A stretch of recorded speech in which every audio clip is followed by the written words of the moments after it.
Kings, and welcome back, gentles and ladiesmen, to a fantastic new episode of XO Plays Spyro 3 Year of the Dragon. This is session number 7, believe it or not. This has been quite the roller coaster of a playthrough, if I do say so myself. But thankfully, we are on the tail end. We only have a few levels left to go, a couple bosses, and then we should be done forever, and I can focus on other things that need my attention, like, it's gonna be a new season of Zebros, so what I'm thinking will happen is after this playthrough ends, it'll be just Sonic Adventure on the channel, and then once that ends, I'm gonna be focusing on editing, what's it called, full-time Zebros, because I've been doing 3 playthroughs at once recently, and that hasn't been working too well for me. It's been actually quite a lot of work, and it's funny, for like the past few months, like ever since Mega Man and Bass, I haven't really wanted to work on reviews. Then I finished Ocarina, and it kind of re-jump-started my interest in, actually working on this stuff. Just a minute, we gotta talk to this lady again. And because this isn't Ocarina, I can actually skip that. God, I'm still salty about that. I don't know how anyone can play that game on the N64 with its slow text speed and then say it's not a problem. It's not me being impatient, it's the game being slow. And it's kind of the same thing for a lot of those older games. I don't know how we used to put up with that. But then again, whatever. So, as lots of people mentioned in the comments, because, if you see somebody else comment about it, then that means you should comment about it again. Lots of people were telling me I missed that skill point, and they were correct. My defense for missing that particular skill point is that, like I said, I did the original practice run of this game months ago at this point. When I did Spyro 1 and Spyro 2, it was kind of like bam, bam, bam. The playthroughs happened one after another. It was kind of hard to forget about those little details. But with this game, between the hiatus I took to work on the new Roar, working on Zebros at the same time, and some personal stuff, it's just been ages since I did the practice run. And yeah, believe me, that catches up with you at certain points, and that is actually not the only skill point I missed. As one person pointed out, whose name I can't remember, I think it was Odd Job Gaming, but I have to look at it. Let me pull up my YouTube Creator Studio while this loading screen is assaulting our senses. So where we want to go is, we want to go back to the Manta Ray minigame we played at the beginning of the part, which is up here. Thankfully, because Spyro 3 is designed with, the special Spyro 3 level design pro strat of making, kind of the main level sort of a donut, and then making the minigame areas kind of off to the side, then having the whole level be easily backtrackable. You can get back to this area within, like, less than a minute, so not a lot of annoying backtracking to speak of. And once again, this is something I could have gotten to begin with, so yeah, so this backtracking is entirely on me. So it was Odd Gaming who pointed this out, so in order to get this skill point, which would have been a lot easier to get if I had already known, like I said, I don't usually go for skill points when I play these games. Usually I just go for, full completion in terms of gems and the main collectibles.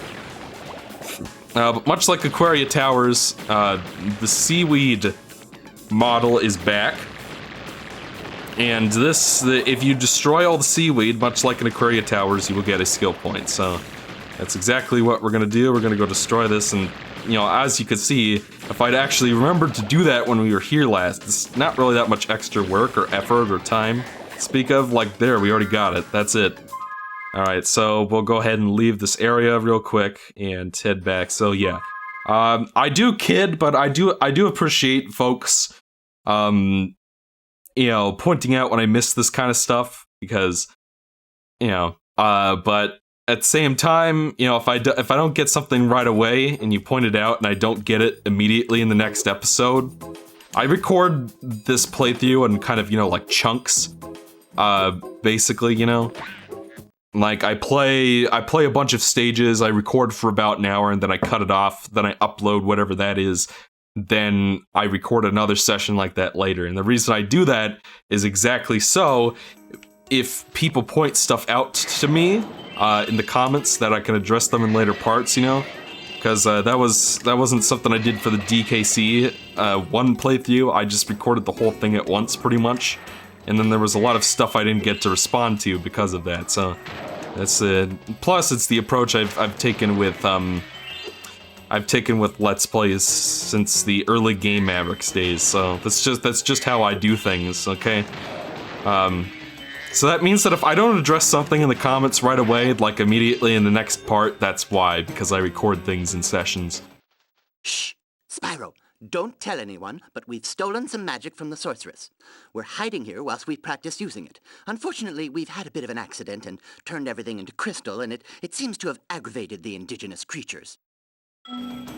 Yeah, so for once we have a level that does not have Rhinox in it.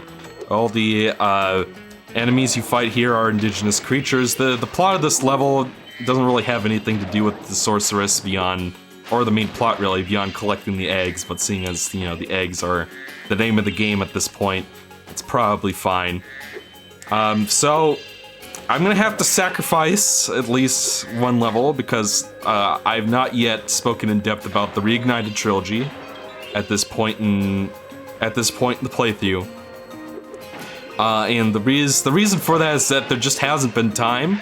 There's always just been something on screen to talk about, and so...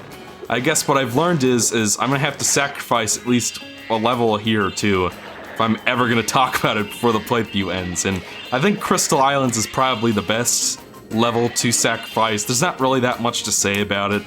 There's some fun things with, like, how the NPCs use magic to create platforms so you can progress. Would you like to see a magic trick? Watch carefully. As you can see, there is nothing up my left sleeve.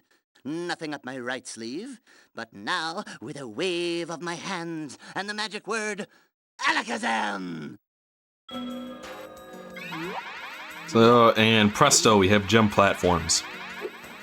So yeah, I'm gonna sacrifice this level. I'm not gonna talk too much about what happens in it or the story or anything like that. I mean, it looks nice. I think this level in the Black Label version reuses the Seashell Shores theme.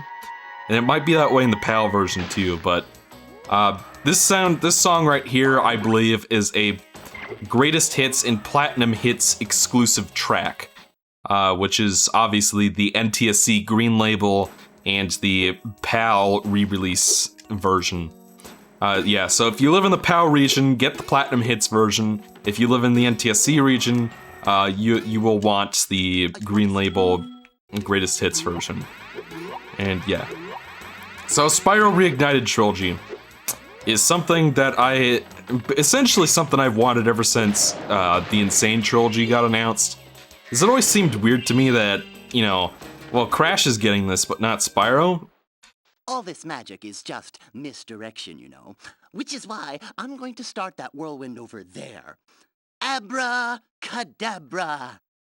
Kind of weird how they're treating, like, their magic like it's, the fake performance kind.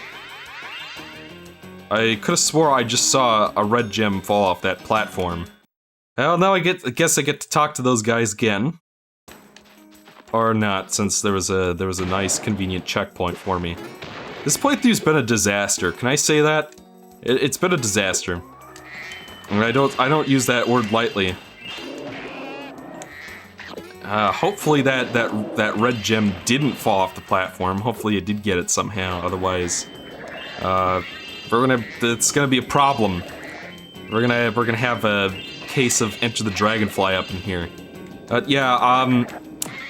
Full disclosure, I'm not a huge fan of Crash Bandicoot. I have never really have been. I really don't understand why he's so popular. Well, I do. But I don't understand why he's so popular now, why he continues to, why he has such a lasting appeal for so many people, why people were still clamoring for, new games and that old gameplay style. Because, at the time when he came out, there wasn't really a precedent for 3D platformers, you know, and so that you pretty much, and from what I understand back then, pretty much anything that was 3D was like impressive back then because people hadn't seen it before, which is part of why Ocarina, supposedly, according to some people who commented on my review, was so amazing and considered the best game ever, was because nobody had played a 3D adventure game like it before. Spyro, did you know I happen to be a very talented amateur magician? My specialty is the, amazing extending bridge trick. I'd love to show you, but I need a small donation first. For my expenses, you understand. Very good. Let's see. Hocus pocus ziggledy zen, make this bridge get long again. Now, believe it or not, that plot point actually does come back in Enter the Dragonfly, but I digress. I've been working on a great new magic trick, but this bear keeps spoiling it. Well, it looks like we're gonna have to kill the enemies if we're gonna wanna see Arturo's trick. I just noticed that all of their names are Latin American, or, you know, Espanol is the word I'm looking for. Los Osos Mágicos. Yeah, hopefully I didn't totally screw that up for my Latin American and European Spanish viewers. Yeah. So it's just, I get why Crash was popular at its time of release, and there are some legitimately good things about those games as well, so it's not like, you know, it's totally, like, people fell for it or something. That's not what I'm saying at all. What I'm saying is that nowadays, they don't really hold up that well, in my opinion, compared to a lot of the... Well, I suppose I could show you my new trick. As long as you promise not to tell the great Zamboni. He's steep. Because it's just, when you compare it to any free-roaming 3D game released around that same time, they're not really all that impressive or groundbreaking Here, for the you can genre. have this. I was going to use it in a trick, but my magic just keeps bouncing off. And the reasoning for that is because the dragon eggs are the source of all magic in this world, which was a very interesting, you know, plot point in this game, which I thought was, you know, an interesting, it was kind of a way to flesh out the Forgotten Worlds in a way that helps to kind of, you know, distinguish it from the worlds of the first two games, from Avalar and the vanilla Dragon Realms. So we can leave that way. I think we're gonna go down here. I can't remember what this minigame is, but I guess we'll find out. Oh, it's this one. Okay, here we go. This is, I hope you guys have your Super Mario 64, are prepared to play some sliding minigames, because that's exactly what this is.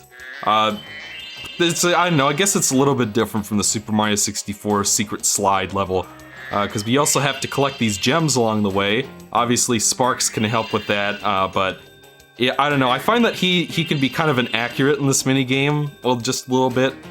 And like that last batch of gems we just passed earlier, like I might have missed one, but I can't really see, so yeah, make sure that you have your treasure finder by this point. It will make things a little bit easier for you. Let's see, grab these gems, and that should be it. And yeah, see, I missed these ones in the basket, obviously, but after that, yeah, we missed one up there, so we get to go grab this egg here real quick, and then we'll, you know, have to go back and check on it. And if you go through the door, it'll just take you back out through the door you came in. So if you want to get back up, the easiest... Okay, apparently they forced me to leave and come back. I guess getting that dragon saved the game, obviously, so... So I'm wondering if I might show off a glitch later. Okay, so we're gonna head on over here. Figure out where that gem is we missed. It's probably exactly where I thought it was, where I missed one earlier. Okay. This is kind of a strange song, isn't it?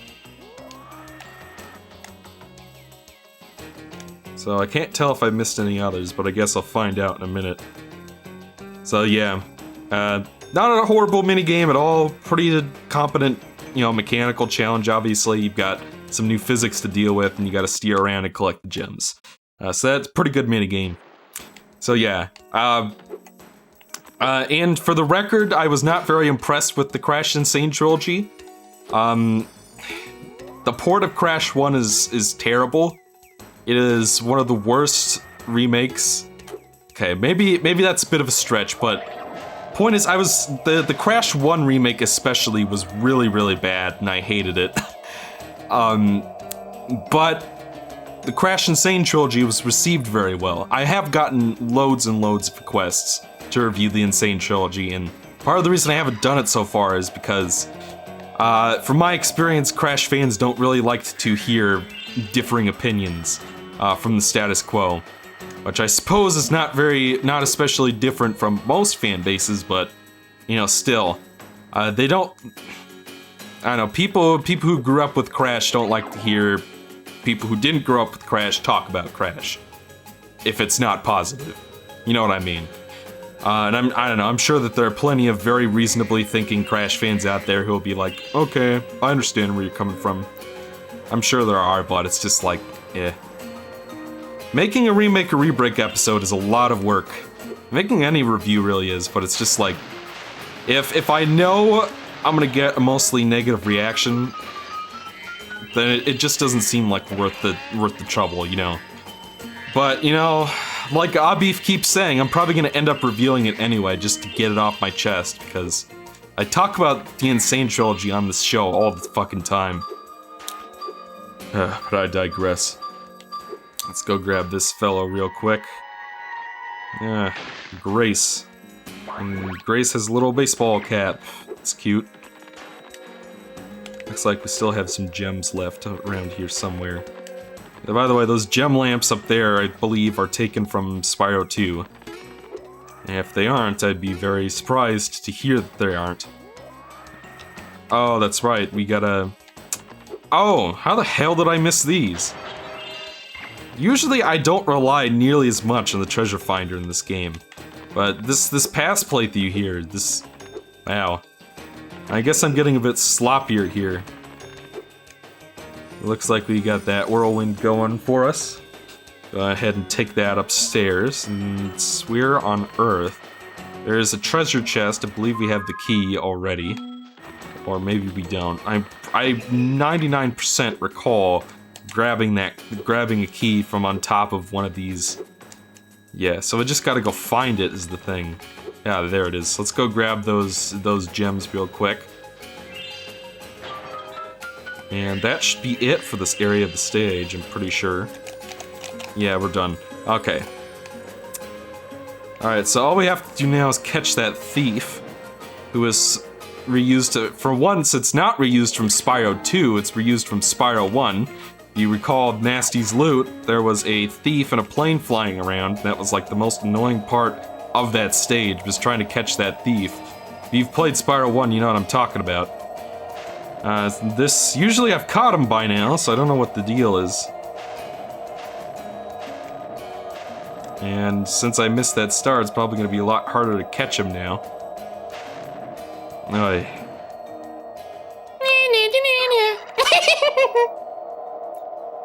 Had to do my thief impression at least once.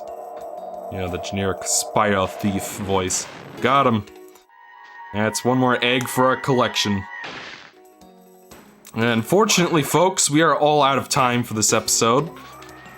Looks like we saved by the bell. We don't have to play Bentley's last section just yet. But don't worry, there'll be plenty of time for that in the next episode. So, until then, I'm Exo, and I'll see you guys next time.